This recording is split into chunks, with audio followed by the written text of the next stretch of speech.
Today we're going to talk about how to build an equation that models a story problem we've been given. To complete this problem, we'll first pull out important pieces of information from our story. Then we'll draw a picture of our problem, and finally, build the equation that models the two. So in an equation modeling problem, you're usually given a long, wordy description of the equation that you're supposed to write, and you need to get good at picking out the relevant pieces. In this particular problem, we've been told that a rectangular storage container with an open top has a volume of 10 cubic meters. We've also been told that the length of its base is twice the width of the base. Given that the cost of the material we need to build the base is $10 per square meter, and that the cost of the material we need to build the sides costs $6 per square meter, we've been asked to express the cost of the materials as a function of the width of the base. If you can, the first thing you want to do with an equation modeling problem like this is draw yourself a picture of what you're trying to model. In this case, we have a rectangular storage container with an open top. So we can draw it like this. It's rectangular, and it has an open top, so we won't draw a top on it, and we'll draw our 3D effects here. And now that we have a picture, we want to, if we can, start labeling things on our picture.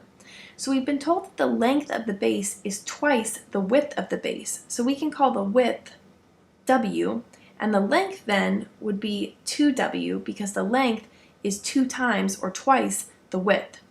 We don't know anything about the height, so for now we'll just call the height H. Now we know we're looking for cost, so we want to go ahead and start writing down our equation for cost, which we'll call C. We know that the cost of building this box is going to be dictated by the fact that the cost of the materials for the base is $10 per square meter and the cost of the materials for the sides is $6 per square meter. So let's go ahead and start with the base. We know that the area of the base is 2W times W, which is 2W squared, and we know that the cost of the materials for the base is 10. So we can say that the cost is 10 times 2W squared, and that takes care of the base.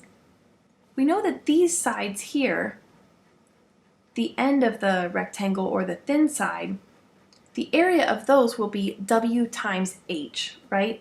The width times the height. And there's two of them, so we know that we have 2WH for those two sides. And we can even describe it as 2 times WH, WH being the area of one of the sides, and of course we have two sides. The area of the other two sides, these ones here, is described by the length times the height, which is 2WH, and of course we have two of those, so we'll say 2 times 2WH. If we add these together, we get the total area for the sides, and we know that we have to multiply that by the cost of the material for the sides, which is 6. So we can add these together because we want total cost, or the sum of the cost. So plus 6 times 2 times WH plus 2 times 2WH. Now we just need to simplify our cost function and make sure that it's in terms of W, because we've been asked to express the cost of the materials as a function of the width of the base, and we know that the width of the base is W. So let's go ahead and simplify our cost function. We see that we get cost equals 20W squared plus, we can say 6 times, here we have 2WH, and here we have 4WH, so we know that we have 6WH when we simplify. And of course, if we distribute the 6, we'll get plus 36WH. So now we've simplified as much as we can, and our cost function is in terms of W, except for the fact that we have this H variable here. So we need to eliminate that in order to say that our cost function is exclusively in terms of W. The way that we're going to do that is by using the only piece of information that we haven't used so far.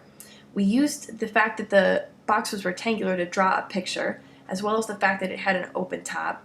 We used this fact that the base length was twice the base width to label our picture, and we've used our two pieces of cost information. So all we have left here is the piece of information about the volume that we haven't used.